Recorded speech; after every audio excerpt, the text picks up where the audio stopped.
Do you hear me?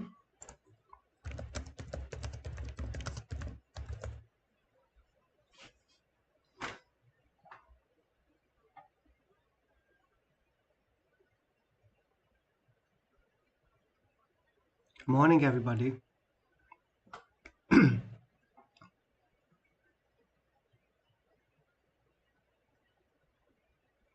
All right.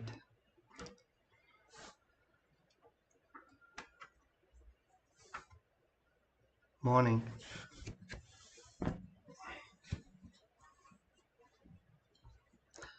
Now it's high time to talk about exam questions. I've listed some of them.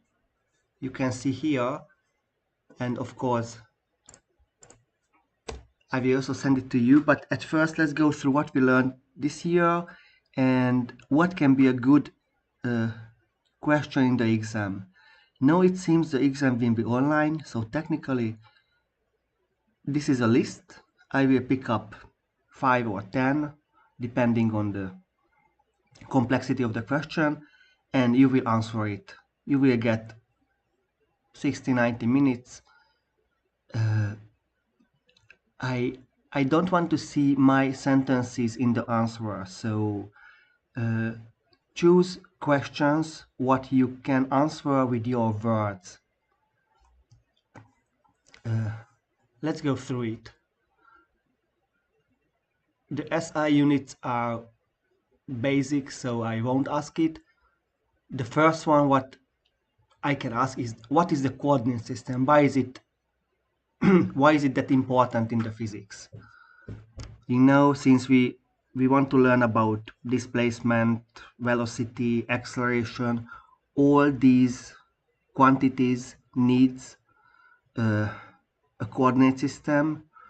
That means pick up your origin, choose axis. If you are in a plane, x and y is enough.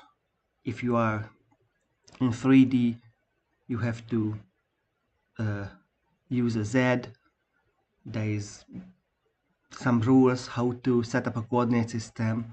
In some cases, we also can use polar coordinate system. So I would like to see some short tale about importance of coordinate system, how can we create, what do we use for. So please send me, let's go through questions by questions. What do you think? Is it a good question in the exam? Say yes or no.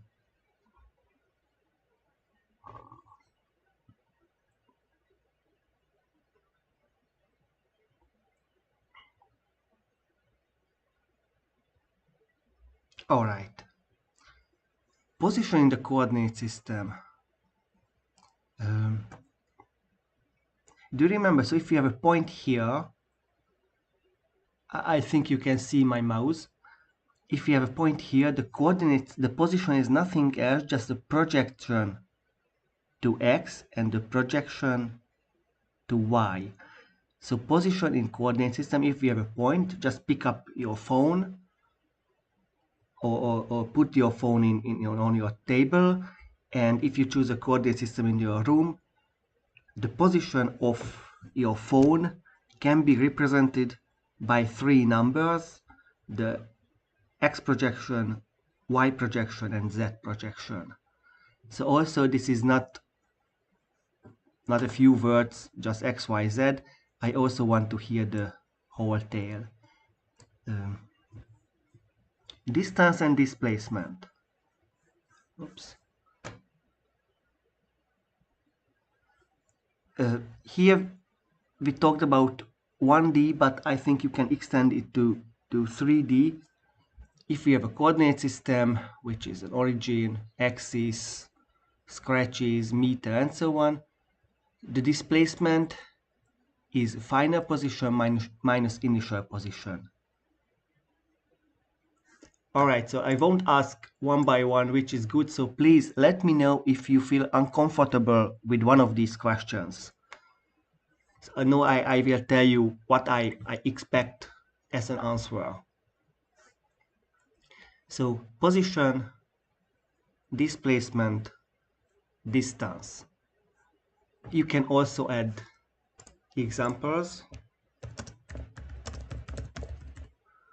For example, if we have a positive displacement 10 and then a minus 10, the distance is 20, but the displacement is 0 meters. So with such a simple example, you can show that what is the difference between distance and displacement. So I don't need any high math to describe it, just some simple example. Describe the motion in 3D.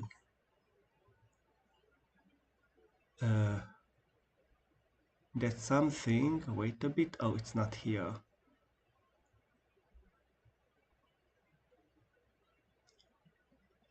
All right, so you remember if we know the xt, by derivating it we can have the vt and the at, and it can be vx, ax, and from z we can calculate the vy, ay, from z we can calculate the vz, az.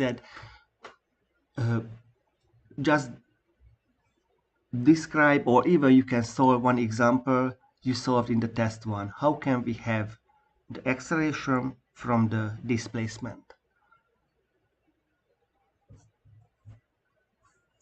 By the way, what about adding here graphs?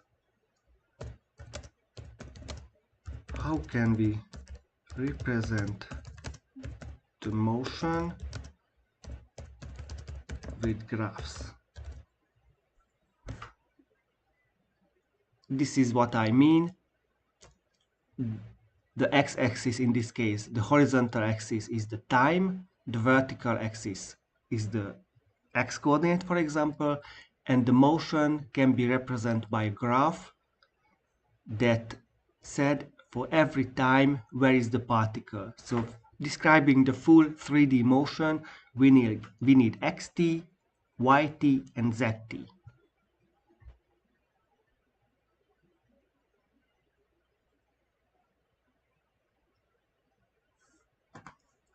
How can we reconstruct xt from at? You remember, if we know the acceleration and if we know the initial position and initial velocity, by integrating the acceleration we can get the velocity. By integrating the velocity we can have the displacement, the xt.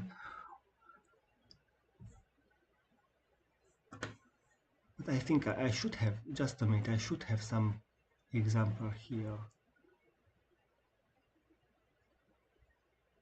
Yes, this story. So since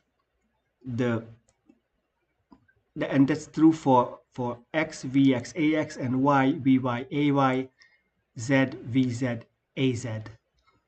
If we know the acceleration, we can calculate the changes of vx by integrating the acceleration, and if we know the initial velocity, the full vx will be the delta vx plus the initial.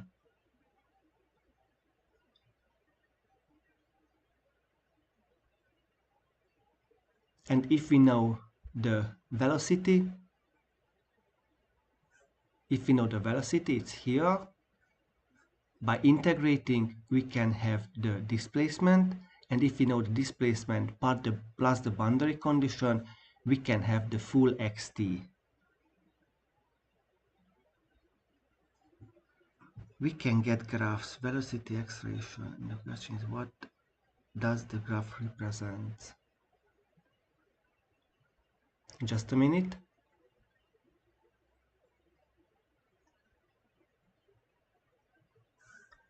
How can we represent the motion?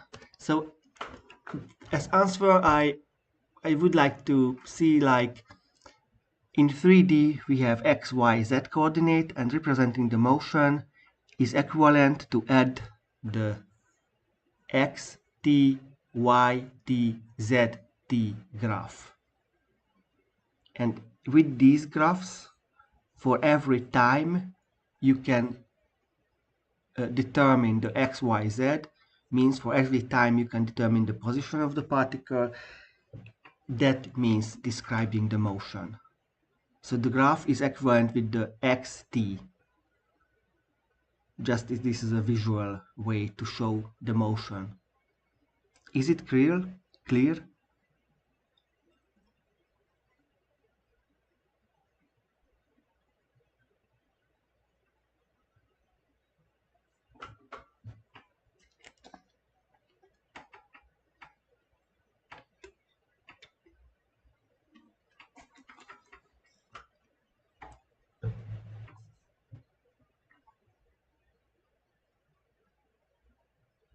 Yes. Yes.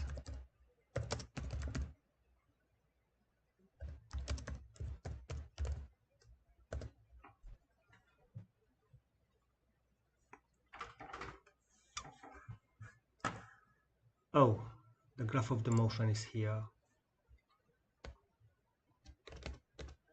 Velocity, this story instantaneous, and average velocity is the... I won't give any, I mean, this is theory, so you can say, just add examples. So with examples, you can really show to me that you understand. So for example, you can say there is a constant speed motion in 3D. You can imagine just move your phone in front of you with a constant speed. That means, for example, the xt graph is a straight line, because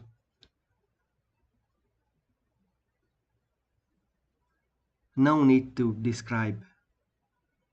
All right, just a minute.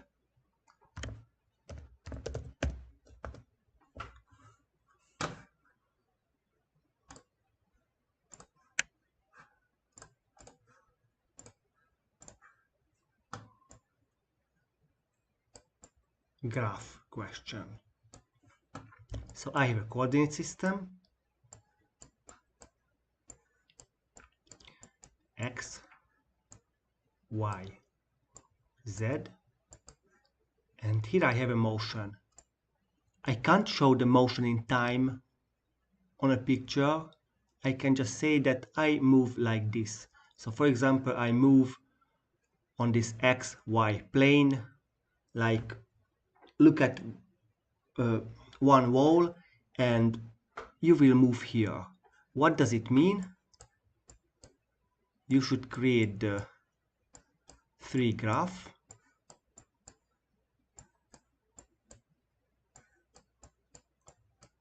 T, T, T, X, Y, Z. And once again, the time starts here and I move like this. I know the units. These are of course in meter. The time will be in second. I won't add it everywhere, but just imagine there. What does it mean moving like this? That means I start, this is one, I will do this motion in 1, 2, 3, 4, in 2 seconds. In 2 seconds, I move from here to here with a constant speed. So from here to here.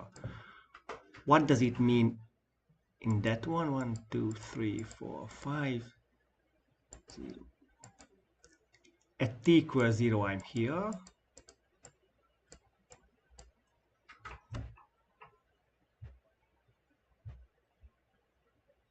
Just a minute.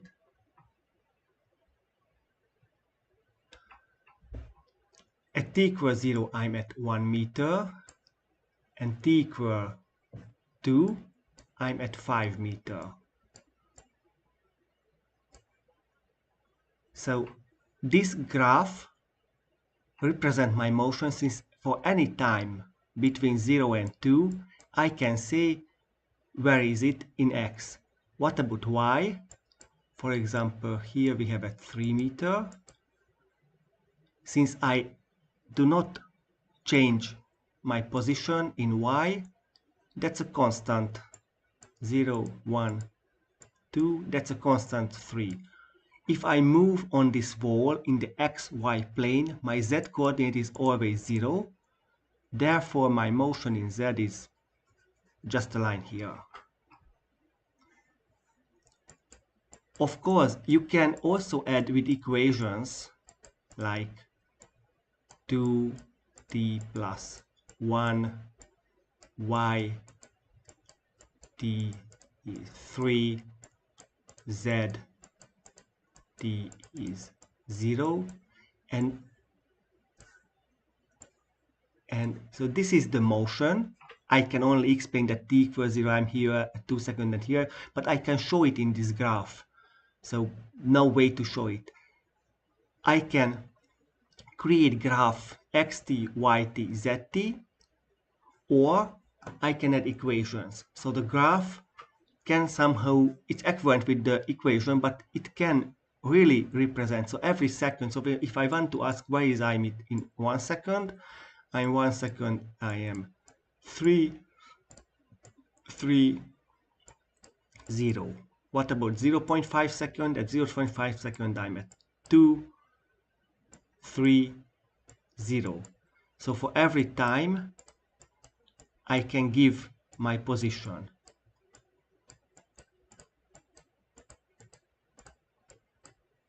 And this is what I say representing the motion. If every time you can say where is it, where is the body, that represents the motion. You can edit by graphs or equations, but right now this is the question.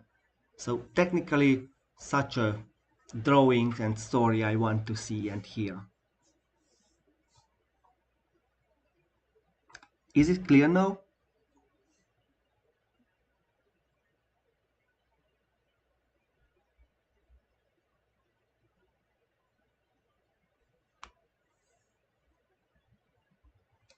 Oh, great. I just save it.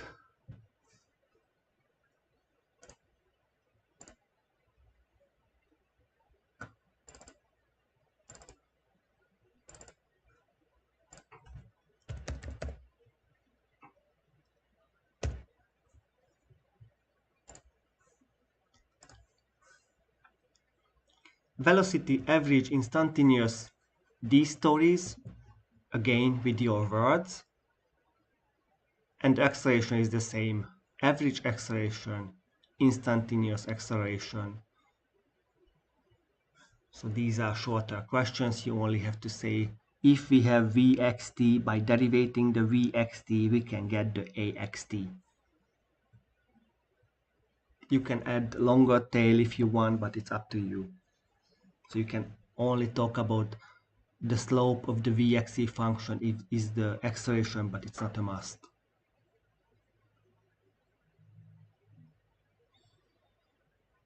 Mass, weight.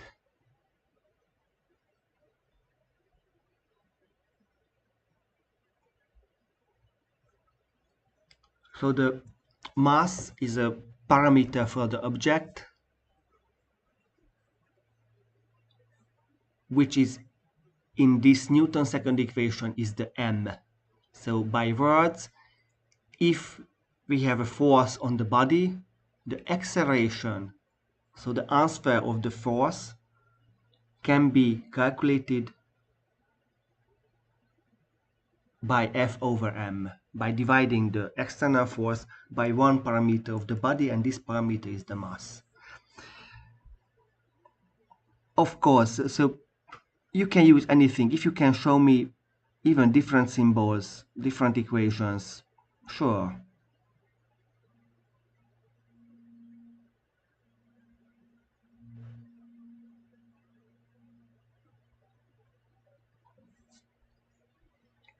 And the weight is nothing else, just multiplying one parameter of the body by the gravitational acceleration. And this is in Newton. Don't forget, the weight is Newton, the mass is kilogram.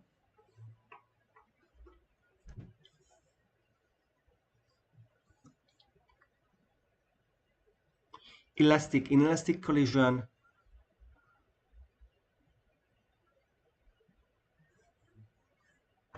So any way you can show me that you understand what we are talking about is good to me. So you do no need to worry about too simple explanation. You feel if you feel that with that you can explain me, for example, why do we use graphs, it's okay to me. I think you know me more or less. I'm pretty flexible about the answers. I will understand that in this way you can explain it.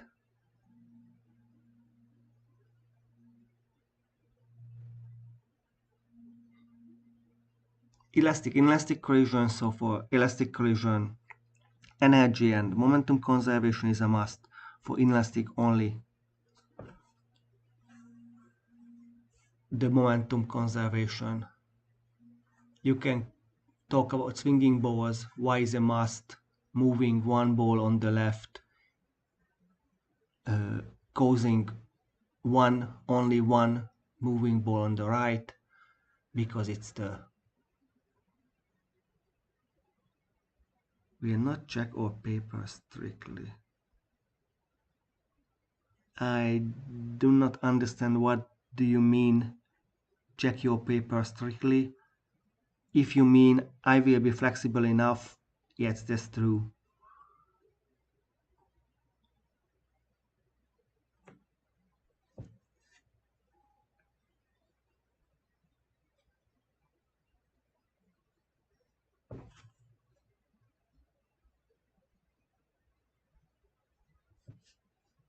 Yes, but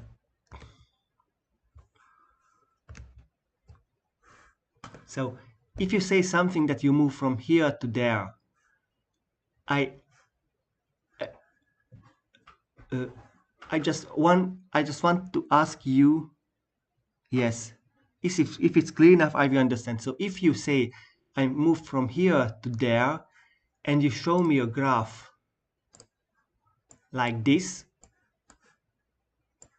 I won't be happy because it's not the motion you start to talk about it. Do you catch it? So as far as it's consequent and it shows, so I don't want to see these red lines because it's not that motion. Because for example, I'm on the wall, so there is no Z position at all.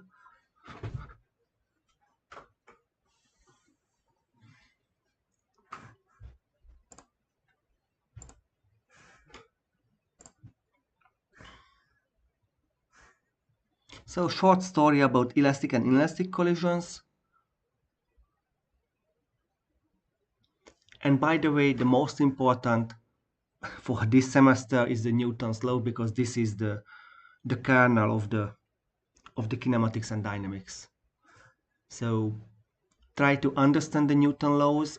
I don't want to see these sentences: inertial frame of reference object either remains at rest or continues to move. Try to explain it with your words. So if there is no external forces, the body stays its original position, or or will move with a constant velocity. But if there is external force, acceleration can be calculated by F over m. And when there is, for example, a collision, so if one body exerts force on the second body also will exert force, and it will be equal the magnitude, but the direction will be opposite. And if we have more forces, we have to calculate the net force to calculate the acceleration of the body.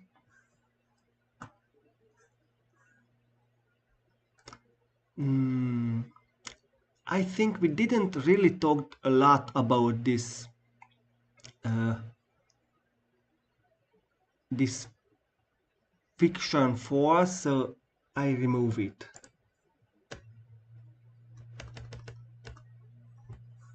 What about Foucault? Did we talk about Foucault pendulum? It's a nice example, but I think we skipped it. What do you remember? Do you remember? Did we talk about Foucault pendulum?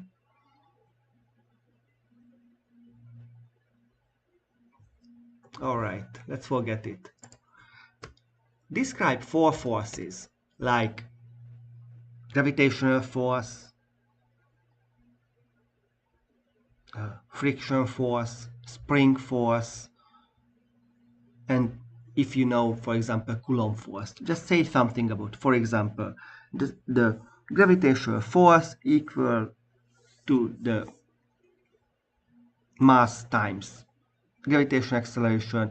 It's homogeneous close to the surface of the Earth. On the universal scale, it will show some 1 over r square uh, dependence. The friction force.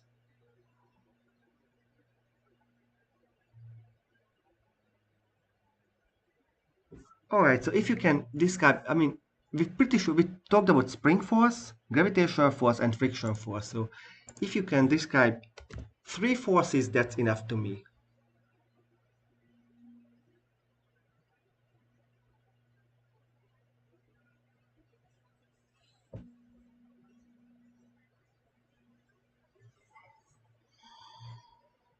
Yes, for the body on a slope,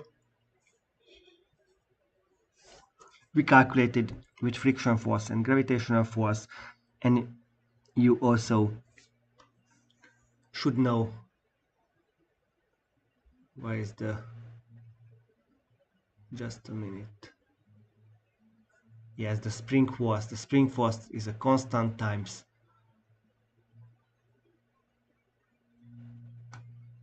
Alright, and describe 2 forces, that's enough to me.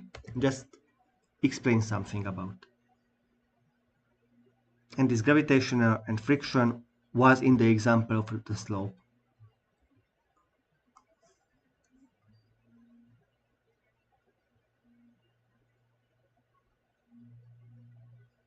Yet, equilibrium,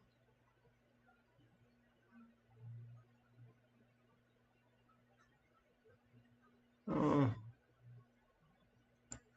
I think no need to add it. But static force, kinetic force. Just remember what we learned by the slope example. If the static force can be large enough to compensate the g parallel, this is the static force, means the body does not move. At kinetic force, the body moves, but will be slowed down by the kinetic force, by the kinetic friction force.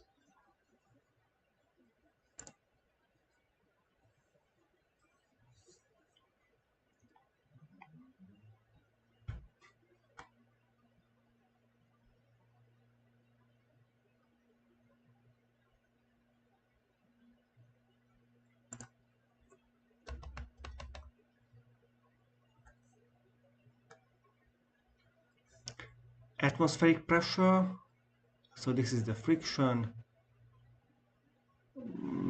Forget the resistive force. Atmospheric pressure is nothing else, just the weight of the atmosphere, what we can feel here on the surface of the Earth. You can also talk about barometers. Its value is 1 atmosphere, which is 10 to 5 Pascal, so it's a surprising large value, but we can live with. And you can also tell the story how we measured it, how we walked up and down, how it depends on the altitude. I think that's a pretty long story. What we measured, how it changes by the altitude.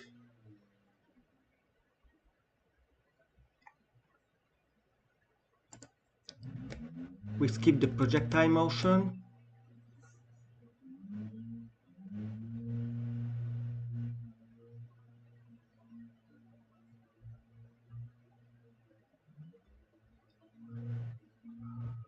What about the circular motion? I think we went through this parameter, what we measured. You know, we walked up and down on the stairs.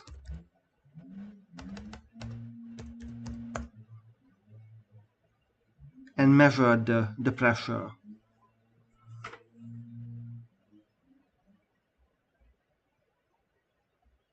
we have we have like that. I think in one of the seminar, even one of the lectures, we did it.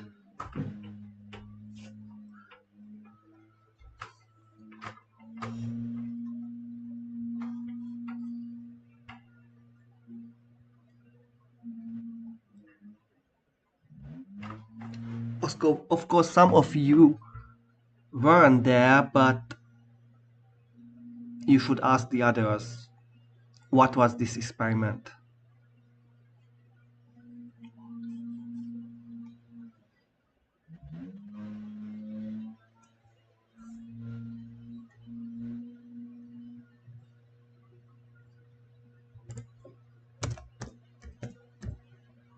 Stairs.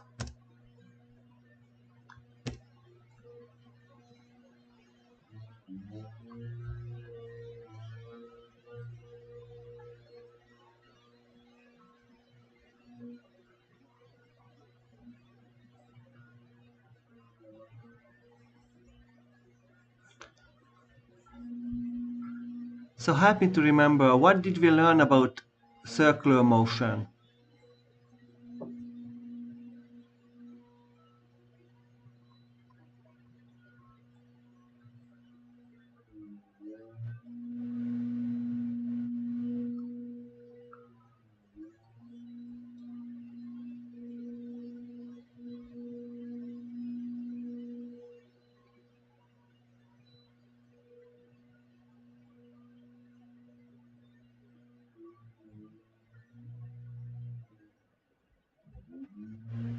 I don't want to check my YouTube videos from the beginning. Can you help me? What did we learn about circular motion?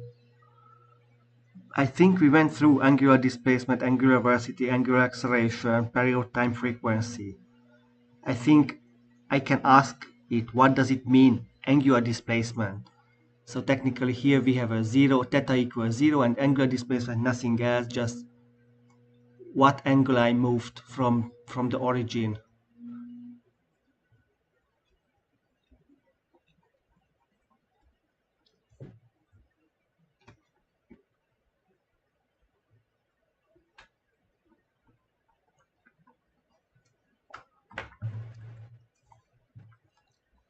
Yes, the basics are enough.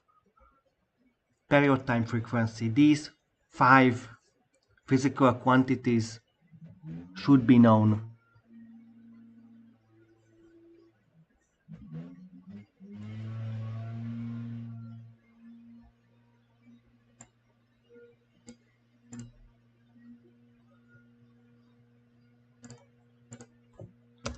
Five.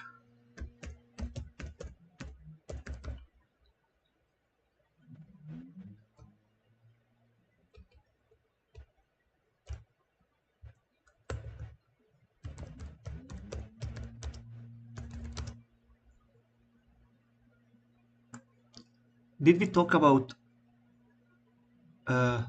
centripetal force?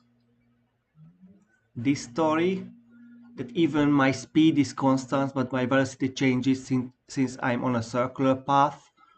There is also delta v, means if I divide delta v with delta t, there is also an acceleration if I move even with the same speed around, and this angular acceleration, this centripetal acceleration is the v square over r. Did we talk about it?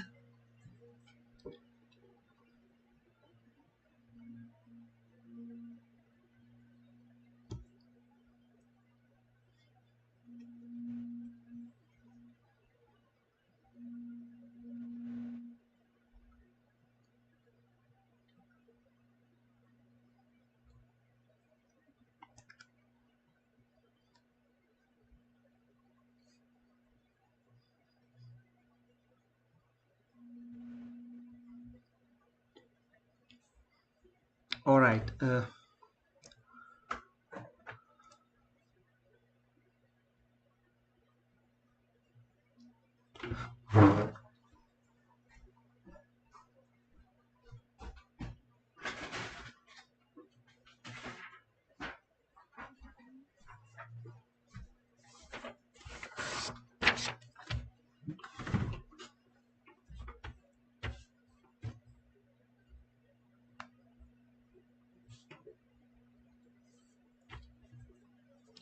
Uh, it's a pretty easy question. So now I collect the questions. You will have time to think about it. Uh, I think I will explain it next week again. I create a list because it's very easy. I think you can understand in 2 minutes. Centripetal acceleration, centripetal force. Need to explain again.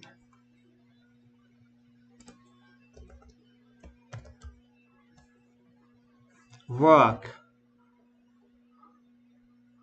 Work is technically the force time displacement as a scalar multiplication of vectors. It can be positive, negative. Work is an energy transfer. If there is a work done on on a body, if it's positive, it will increase its energy. If it's negative, it will decrease its energy. And here we have some examples. So for example, in this case, the energy transfer is 0 since the scalar multiplication of f and dx is 0. In this case, this is negative, positive, and positive again. So I want to see these formulas. So that slide is enough. So work is force time displacement, can be positive, negative, and the work is energy transfer. So somehow it has to change. If the work is non-zero, it has to change the energy of the body. Kinetic energy. This is something that can describe the energy stored by the motion of the body, 1 over 2 mv square. So one constant and then the mass of the body and the speed of the body. I think we didn't really talk a lot about internal energy, the heat, potential energy.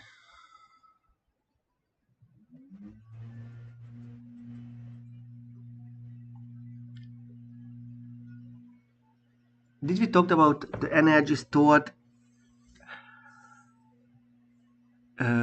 this mg delta y or h in some cases? So what energy we can.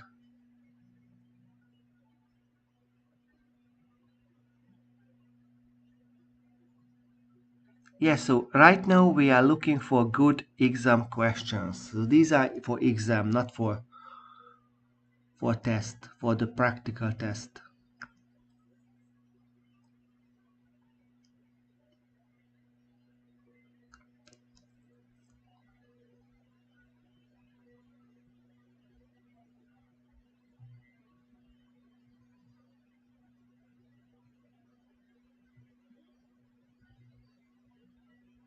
Did we talk about the potential energy?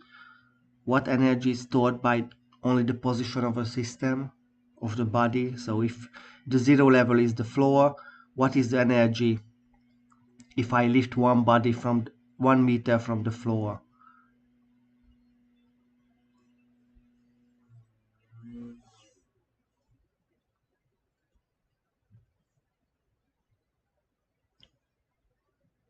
And I think you should have something. All right. Since this is pretty easy, let's go through it again next week.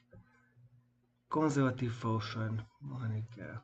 It's not a must, but I think we talked a lot about this one, the rotational kinetic energy. Do you remember it?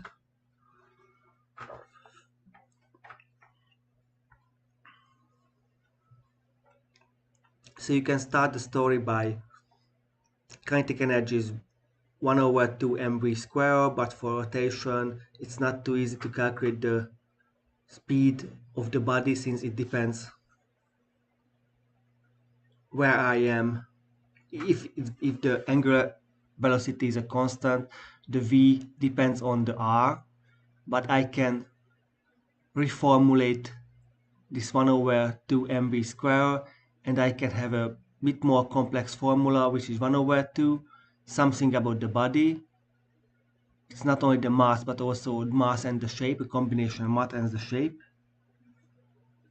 And the other is the omega, which is in this case a constant. So yes, I remember. You got the homework, so you can deal with. So, and this is why I have to introduce this quantity as a moment of inertia, which can be some some known formula for cylinder, balls, plates, and so on. So I just want to see the story that we can start with the kinetic energy 1 over 2 mv square, but we had problem with the v, since the v of this particle different from v of this particle, and we have to introduce a new quantity, which is moment of inertia. So instead of only the mass of the system, we also have to calculate with the shape of the system. And therefore the rotational kinetic energy is 1 over 2 something about the body, moment of inertia, and something about how the body moves.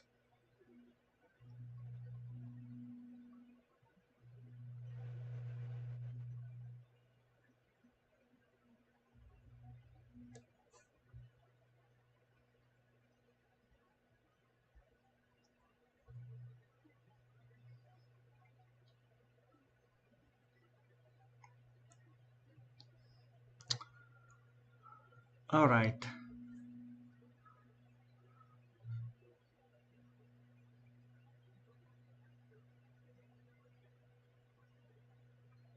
What about torque?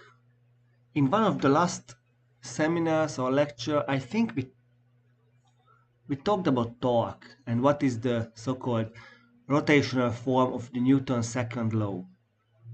But I have so many groups, so I'm sorry, but I forget it. Did we talk about this rotational form of Newton's second law? Instead of F equal m times a, we can call about torque equal moments of inertia times angular acceleration. So tau equal I times alpha. Did we talk about it?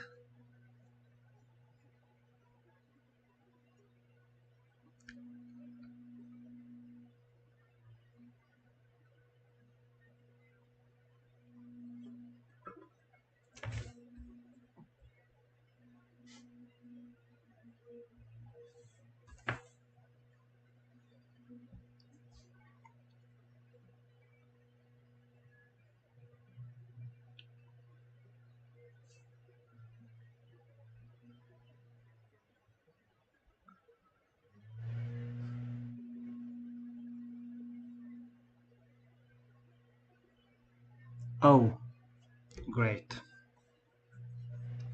I think we can add it. It's also not that bad.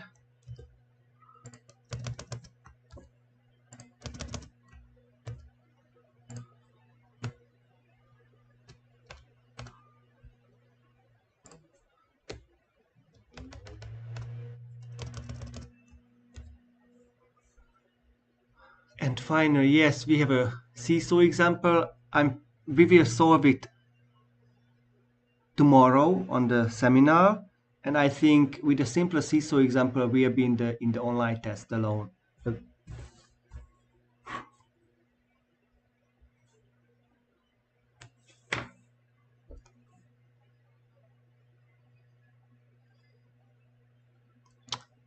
All right, we will go through again the pure rolling. Pure rolling is how the wheel of your car on a dry road moves, but won't go into the details of the pure rolling. All right. Uh, right now, in 10 minutes, I have to go for a COVID test since it's a must for teachers right now. Uh, let's go through it again. So these are 10, 4, 6, 8, 10. It's about 20 something questions. So I will pick up 10 or less, we will see, and you will answer it online. I think that's the plan A for exam.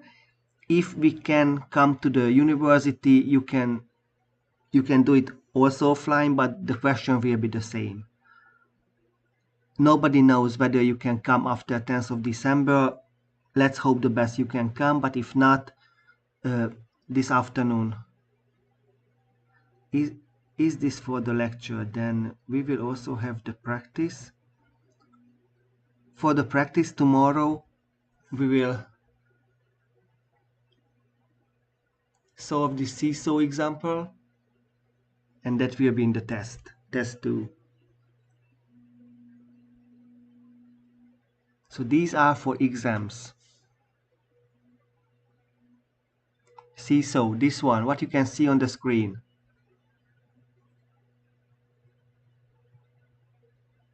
So if you have time to go through my PDF. If something is not clear, it can be because I didn't really add everything on the PDF, because I usually can meet you. See, so again. So the second question, oh, no need to have second question. Nobody knows when will we know the final decision about the exam. Right now, the only sure thing that the university is closed till 10th of December, and there is no regulation, no decision at the university level that whether you can come. It seems, if you follow the situation, the COVID situation in Hungary, it seems we won't meet this year. I'm sorry.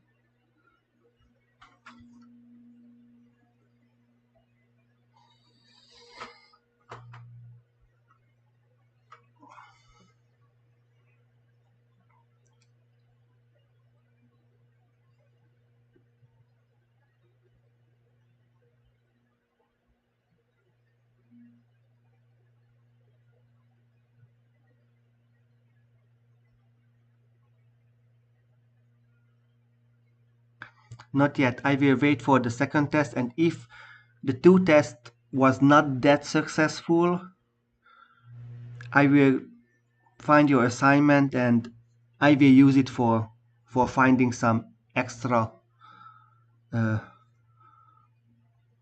result for the test. So I will, after I have all the test 1, test 2 and assignments, I will grade everything. Yes, it seems to me that the second test will be online. If you can come to the university after 10th of December, that can be offline also, but right now it seems it will be online. So please check again. Oh, by the way, have you all registered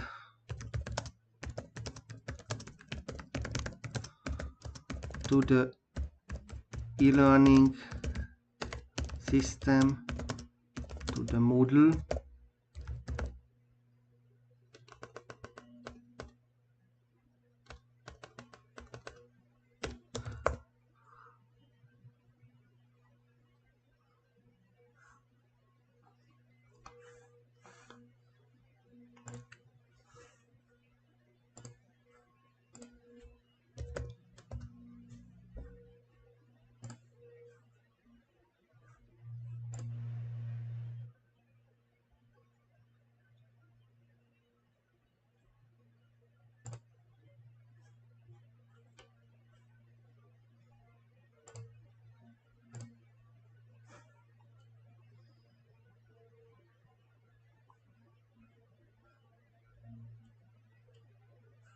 One, 2, 3, 4, 5, 6, 7, 8, 9, 10, 11,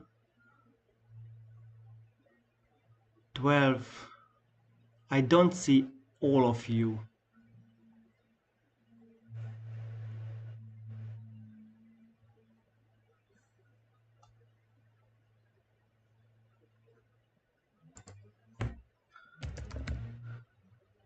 I will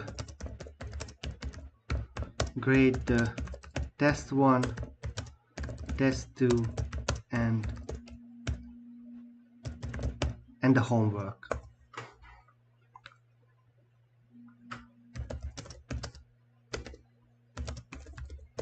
But if you have a nice test 1 and test 2, it's not a need to have a finished or correct homework.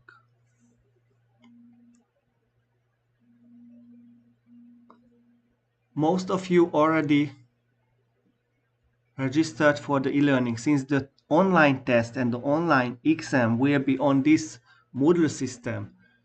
Please try to register. If your test 1 wasn't nice, let's write an even nicer test 2 and finish your homework, and I think you no need to worry about your grade.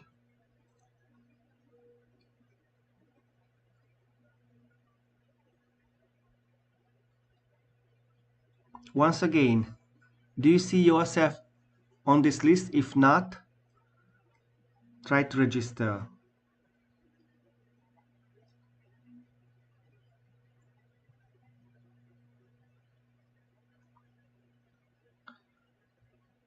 But if the exam will be online, I can only create an online exam in this e-learning platform.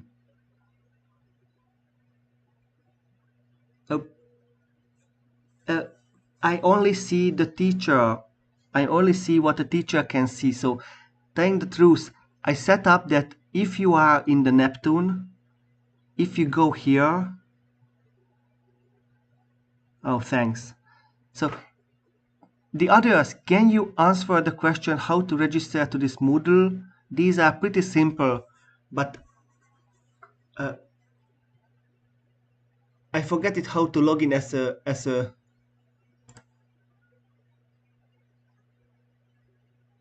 so somehow you should go to this course.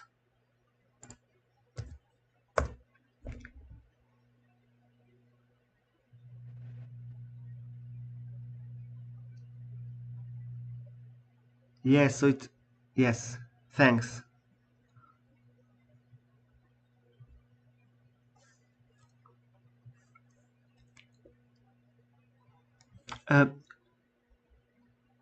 Sorry, but I have to leave to be on the test in time. We will meet tomorrow at 8, since I have a constant, permanent extra lecture from 9. Thanks. Thank you very much.